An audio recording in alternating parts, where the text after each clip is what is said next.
দুঃখের বিষয় 54 বছর ছাত্রদের হাত থেকে কলম কেড়ে নেওয়া হয়েছিল। কোমলমতি ছাত্রদেরকে বিভ্রান্ত করে তাদের হাতে অস্ত্র তুলে দেওয়া হয়েছিল।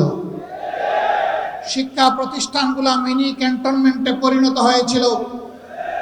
আমাদের মেয়েদের ইজ্জতের কোনো গ্যারান্টি ছিল না, ছাত্রদের জীবনের কোনো গ্যারান্টি ছিল না, তাদের ক্যারিয়ারের কোনো গ্যারান্টি ছিল না।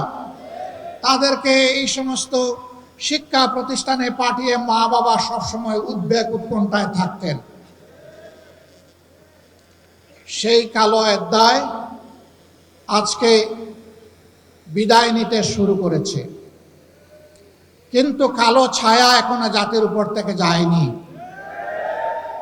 এই কালো ছায়াকে খতম করা পর্যন্ত আমাদের লড়াই, ছাত্র শিবিরের লড়াই অব্যাহত রাখতে হবে।